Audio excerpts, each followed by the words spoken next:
Pessoal, esse não é um vídeo sobre o Vaticano, ok? Mas sobre as entidades que, ao longo dos séculos, vêm aterrorizando os corações mais fiéis à Bíblia.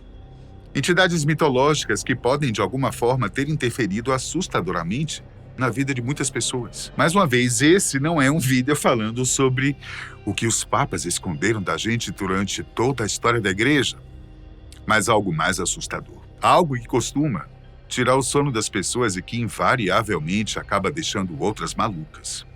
Literalmente. Acompanhe comigo todo o vídeo. E conheça as criaturas que deixam o Vaticano e seus fiéis seguidores amedrontados desde os tempos medievais. Os gafanhotos do Apocalipse. Conforme descrito em Apocalipse, a abertura do abismo é anunciada por uma estrela caída, que libera uma densa nuvem de fumaça obscurecendo o céu. Dessa fumaça emergem criaturas assustadoras descritas como gafanhotos. Mas não qualquer gafanhoto. Esses são híbridos infernais, uma mistura grotesca de cavalo, homem, mulher, leão e escorpião. Você já ouviu falar de criaturas que não matam, mas deixam suas vítimas em tormento absoluto? É exatamente isso que esses gafanhotos demoníacos fazem. Durante 5 meses, aqueles que caírem em suas garras sentirão dores indescritíveis, comparáveis a ferroadas de escorpiões. Imagine querer desesperadamente a morte como alívio e não consegui-la. Parece um pesadelo? Pois é só o começo. No comando desse exército de gafanhotos está o misterioso rei Abaddon, ou Apollyon, dependendo da língua. Diferente de Satanás, ele é uma entidade única, mencionada exclusivamente no livro do Apocalipse. Quando o abismo é aberto, ele lidera uma invasão demoníaca que transforma corpos humanos em instrumentos de sofrimento inimaginável. Mas esses gafanhotos não são o único horror. O tormento que eles trazem é apenas o prelúdio para algo ainda mais apavorante. Uma praga de cavaleiros infernais e uma sequência de julgamentos aterradores.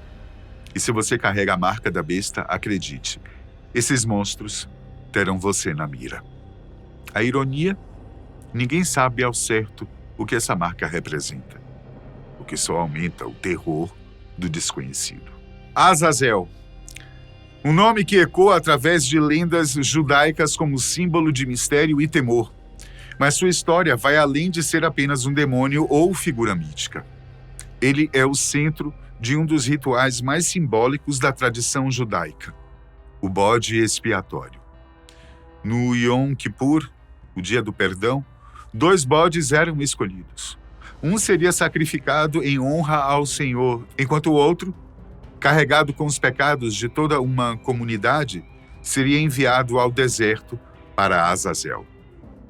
Com um gesto simbólico, o sacerdote transferia a culpa do povo para o animal, exilando-os em terras selvagens. Porém, quem ou o que era Azazel?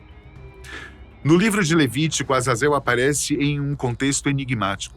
Alguns estudiosos o identificam como um espírito do deserto, um símbolo do isolamento e da purificação, enquanto outros o veem como uma representação de um local inóspito para onde os pecados são lançados e esquecidos. Apesar dessas interpretações, uma coisa é certa. Azazel carrega um profundo significado relacionado ao desejo humano de se livrar da culpa e da corrupção. Mas fora do texto bíblico, sua história toma um rumo ainda mais sombrio. Em obras como o livro de Enoque, Azazel é apresentado como um dos anjos caídos, um rebelde que trouxe destruição à terra. Ele ensinou à humanidade segredos perigosos, como a arte da guerra, a magia, desafiando a ordem divina. Descrito como uma figura monstruosa, ora como uma serpente caída, ora como um pássaro carniceiro. Azazel também é acusado de ter gerado os Néfilins, os gigantes que misturavam sangue humano e divino, resultado de sua união com mulheres mortais. Essa imagem de Azazel como o corrompedor supremo o torna mais do que um demônio comum. Ele é o próprio conceito de transgressão personificado. Para alguns, todos os pecados deveriam ser atribuídos a ele, consolidando-o como o bode expiatório universal. Isso pode explicar por que seu nome substitui o termo bode expiatório no original hebraico de Levítico. Agora, por que essa história de Azazel é relevante? Porque Azazel não é apenas um símbolo de pecado ou redenção. Ele representa a luta interna da humanidade para compreender e lidar com suas falhas. O ritual de enviar um bode ao deserto é mais do que uma prática religiosa. É um reflexo de nossa busca contínua por libertação e transformação. Azazel, o demônio do deserto, é ao mesmo tempo uma metáfora para os pecados que desejamos abandonar e um lembrete das forças que nos desafiam a enfrentar a nossa própria escuridão. Tifon ou Tifão. Agora, mudar de cenário e tentar enfrentar Tifão, uma criatura tão colossal que sua cabeça tocava as estrelas. Conhecido como o pai dos monstros na mitologia grega, ele era o ápice do terror. Sua aparência misturava traços humanos e bestiais, das pernas em forma de cobras vivas que atacavam ferozmente ao torso, que parecia humano. Tifão era um pesadelo encarnado. Mas o horror não para por aí, não. 100 cabeças de cobra brotavam de seus ombros, cada uma emitindo sons macabros de diferentes animais. Seus olhos brilhavam em vermelho, paralisando de medo qualquer um que os encarasse, enquanto sua mandíbula cuspia fogo incessantemente. Suas mãos, também formadas por cobras, e suas asas gigantes completavam o quadro. Era um verdadeiro monstro divino. Mas afinal, qual é a origem de uma criatura tão devastadora? A lenda de Tifão começa com seus pais, Gaia, a poderosa deusa da terra, e Tártaro, o abismo infinito associado ao submundo. Há quem diga que Hera, insatisfeita com a supremacia de Zeus, decidiu criar um ser capaz de superá-lo. E assim nasceu Tifão, uma entidade tão aterrorizante que fez até os deuses do Olimpo tremerem diante dele. Mas o que torna Tifão o pai de todos os monstros? Sua união com Ecdna, a mãe de todos os monstros, trouxe ao mundo criaturas que marcaram a mitologia com suas ferocidades. Entre seus filhos estavam a Esfinge, que desafiava os viajantes com enigmas mortais, o leão de Nemeia, cuja pele impenetrável testou os limites de Héracles, e Cérbero, o temível guardião de 3 cabeças do submundo. A lista de descendentes segue com a Quimera, um ser que misturava leão, cabra e cobra em um único corpo e que cuspia fogo. Ortro, o cão de 2 cabeças, e a águia do Cáucaso, que atormentava Prometeu diariamente. Claro, não podemos esquecer de Hidra, a serpente cujas cabeças se multiplicavam a cada tentativa de destruição. A rivalidade entre Tifão e Zeus é um marco na mitologia. Em um dos confrontos, Tifão não apenas derrotou Zeus, mas arrancou os seus tendões e o aprisionou. No entanto, com a ajuda de Hermes e Pan, Zeus recuperou suas forças, enfrentou Tifão novamente e o subjugou com 100 raios. Por fim, Tifão foi selado sob o monte Etna, e até hoje suas tentativas de escapar seriam a causa de erupções vulcânicas e terremotos. Tifão era mais que um monstro. Ele era uma força primordial. Deus, terror e pai de todas as bestas, sua presença transcendia o imaginável, desafiando até mesmo os deuses mais poderosos. Gashadokuro, o esqueleto gigante do folclore japonês. Imagine uma noite silenciosa, interrompida por um estranho zumbido nos ouvidos. Antes que você perceba, uma sombra gigantesca surge, revelando um esqueleto colossal. Esse é o Gashadokuro, uma criatura do folclore japonês que une história de terror em uma única lenda. Com 50 vezes o tamanho de uma pessoa comum, esse esqueleto monstruoso vaga pela noite em busca de vítimas, trazendo consigo a memória de tempos sombrios. A origem do Gashadokuro remonta ao período Sengoku, um dos capítulos mais tumultuados da história do Japão, marcados por guerras incessantes e fome devastadora. Durante essa era, incontáveis indivíduos morreram em batalha ou de inanição, sendo deixados sem sepultura. Disse que suas almas inquietas se fundiram, formando essa entidade aterrorizante. Mais do que um monstro, o Gachadokuro simboliza a dor e o desespero de vidas negligenciadas. Mas o que é que torna essa figura tão assustadora? Basicamente, sua habilidade de se aproximar sem ser detectada. Quase invisível, ela dá apenas um breve aviso, um zumbido nos ouvidos das vítimas. Quando ataca, não há escapatória. Com suas mãos enormes, esmaga suas presas ou arranca suas cabeças, às vezes até se alimentando de seu sangue. Esse apetite insaciável reflete o tormento eterno das almas que o compõem. Quando está furioso, o Gachadokuro brilha com uma luz fantasmagórica, intensificando sua aparência assustadora, com o crânio oco e dentes faltando, criando uma visão digna dos pesadelos mais profundos. Mas o Gachadokuro é mais do que uma simples história de terror. Ele encapsula os medos e a melancolia de uma época marcada pela morte e abandono. Classificado como um yokai, as criaturas sobrenaturais do folclore japonês, e especificamente como um yurei, uma classe de espíritos vingativos, o Gachadokuro destaca-se por sua origem única, uma manifestação literal da dor coletiva. Da próxima vez que você estiver de noite, tarde, na rua, aí você ouve um zumbido estranho nos ouvidos, talvez seja melhor não ignorar, viu?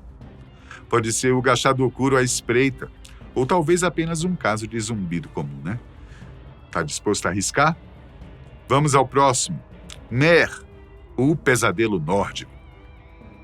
Pesadelo não é apenas um sonho ruim. Também é o nome de uma criatura muito assustadora do folclore europeu, mas não se deixe enganar pelo nome. Apesar de maré significar égua ou fêmea do cavalo, não tem nada a ver com os equinos. A palavra maré ou mer em nightmare refere-se, na verdade, a um demônio ou espírito maligno, não a um equino. Então, o que exatamente é essa criatura assustadora e como ela passou a assombrar o sono das pessoas? Em diversas culturas europeias, como a holandesa, alemã e sueca, Mer era considerado um ser sobrenatural que visitava as pessoas enquanto dormiam. É meio que um Fred Krueger da franquia Hora do Pesadelo dos anos 80, dirigido por Wes Craven. Mas isso ia além de um simples sonho ruim. Segundo o folclore, envolvia uma força malévola que pressionava o peito de uma pessoa adormecida, deixando-a paralisada, incapaz de se mover ou gritar. Assustador, né não? Mas aqui está a parte mais estranha. Em algumas histórias, o Mer não era apenas uma figura imaginária. Ele poderia ser uma pessoa real, frequentemente uma mulher, que saía do corpo para atacar outros durante o sono. E o que acontecia quando essa criatura visitava alguém? Bom, tanto humanos quanto cavalos e éguas, ou qualquer outro animal, podiam ser vítimas. Pessoas sentiam um peso esmagador no peito, dificultando a respiração enquanto cavalos ficavam com as crinas emaranhadas e mostravam sinais de inquietação após uma noite de tormento. Agora ficou ainda mais bizarro. Em algumas tradições, acreditava-se que o Mer era alguém conhecido da vítima. Mulheres com certos distúrbios podiam se transformar em Mers e atacar suas vítimas à noite. Há até uma história na Bélgica sobre uma garota que parou de trabalhar no meio de um turno em uma padaria porque supostamente estava a quilômetros de distância atacando alguém durante o sono. Ela teria se transformado em uma Mer. E como as pessoas se protegiam dessas visitas noturnas? As soluções eram tão estranhas quanto as histórias, viu? Enquanto algumas pessoas dormiam segurando uma faca no peito na esperança de assustar o Mer, outras trocavam os sapatos de lugar na frente da cama, colocando o pé direito onde deveria estar o esquerdo, para confundir o demônio. E se isso não bastasse, desenhavam pentagramas e penduravam plantas, chamadas viscos, como amuleto de proteção nas molduras das portas, para manter Mer afastado. Acredita-se que esse folclore misture crenças sobrenaturais com fenômenos psicológicos, como a paralisia do sono. Pessoas que acordavam repentinamente durante o sono REM uma fase em que o corpo está naturalmente paralisado, frequentemente sentiam a apreensão do mer sobre elas, impedindo-as de se mover ou respirar. Hoje atribuímos isso à ciência do sono, mas naquela época era uma visita aterrorizante de um demônio que só podia ser evitado com alguns truques engenhosos e um pouco de visco. Gárgula. A lenda das gárgulas, aquelas criaturas de pedra assustadoras que ficam empoleiradas nas igrejas góticas, tem suas origens no século VII, mais certamente na Normandia, França. Em uma cidade hoje conhecida como Rouen, um temível dragão chamado La Gargue aterrorizava a região. O monstro destruía navios, inundava campos e devorava tudo em seu caminho. Para proteger a cidade, os habitantes aterrorizados fizeram um acordo sombrio. Ofereciam uma vítima humana por ano para satisfazer a fome do monstro. O dragão exigia uma virgem como sacrifício, mas os moradores concordaram em oferecer um prisioneiro condenado à morte. Mas quem teria coragem de enfrentar tal criatura? É aqui que entra o padre Romain, o novo sacerdote da cidade. Quando chegou a hora do sacrifício anual, o padre Romain decidiu acompanhar o prisioneiro escolhido. Juntos seguiram até o pântano, onde La Gargole se escondia. Armado apenas com sua fé e uma grande cruz dourada, ele se aproximou da toca do dragão. Quando La Gargole saiu, se preparava para devorar os dois. O padre revelou a cruz, cuja luz brilhante cegou o dragão, fazendo cair de joelhos. Com a ajuda do prisioneiro, o padre amarrou um tecido em torno do pescoço da criatura e a conduziu de volta à cidade. Os moradores ficaram incrédulos. O que fazer com um dragão subjugado? Eles decidiram queimá-lo na fogueira, mas quando as chamas se apagaram, a cabeça e o pescoço da criatura permaneceram intactos. Essas partes do corpo foram então colocadas na igreja local como um lembrete do poder divino. Logo depois, um arquiteto engenhoso percebeu que a boca do dragão era perfeita para direcionar a água da chuva para longe das paredes do edifício. E assim, a gárgula nasceu. O nome das gárgulas teve origem em La Gargole. Mas e o prisioneiro que ajudou o padre Romain? Ele foi perdoado por seu crime. Esse evento deu início a uma tradição conhecida, o Privilégio de São Romão, onde anualmente um prisioneiro condenado era libertado em Rouen. Surpreendentemente, essa tradição continuou até a Revolução Francesa, embora São Romão tenha se tornado um santo menos conhecido. As gárgulas que ele inspirou se tornaram icônicas, guardando igrejas ao redor do mundo. Penanggalan. Agora, imagine a cena. Você está embalando seu recém-nascido para dormir quando, de repente, um cheiro forte de vinagre invade o ar. Curioso, você abre a cortina e se depara com uma visão aterradora. Uma cabeça flutuante, com órgãos pendurados, se aproxima do seu bebê. Rapidamente você fecha a janela e solta um suspiro de alívio, mas o que era aquela criatura assustadora? Conheça Penanggalan, uma das figuras mais temidas e macabras do folclore do Sudeste Asiático. A Penanggalan é especialmente temida na Malásia. Trata-se de uma entidade vampírica e grotesca, que se destaca pela sua peculiaridade. À noite, sua cabeça se desprende do corpo, arrastando suas entranhas enquanto busca suas vítimas preferidas, mulheres grávidas e recém-nascidos. Segundo a lenda, a origem dessa maldição recai sobre mulheres que se envolvem com magia negra e falham em seguir uma rigorosa dieta vegetariana. Durante o dia, essas mulheres se disfarçam de parteiras, cuidando de mães e bebês. Porém, ao cair da noite, revelam sua verdadeira natureza e tentam devorar aqueles que deveriam proteger. A Penanggalan usa truques engenhosos para capturar suas presas. Ela pode deslizar pela janela com sua longa língua invisível ou esgueirar-se pelos espaços entre as tábuas do chão com seus intestinos. Como se proteger dessa criatura, então? Uma das recomendações é selar bem as casas à noite. Para os mais corajosos, a dica é encontrar o corpo sem cabeça da Penanggalan e enchê-lo de vidro, garantindo que ela morra ao tentar se reconectar. Para reconhecer uma Penanggalan disfarçada, fique atento ao forte cheiro de vinagre. necessário para que ela encolha seus órgãos e volte ao corpo.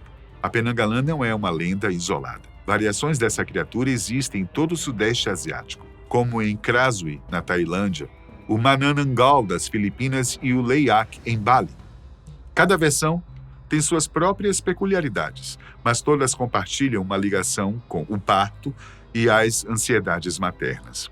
Por exemplo, o Manananggal separa todo o torso superior e cresce asas para caçar seus amantes, movido pelo ciúme. Apesar dos diferentes nomes e formas, a Penanggalan e suas variantes giram em torno de um tema comum: os perigos e medos relacionados ao parto em áreas rurais. Você aí, o que é que você faria se você encontrasse essa criatura flutuando à noite? Que medo! Até a próxima!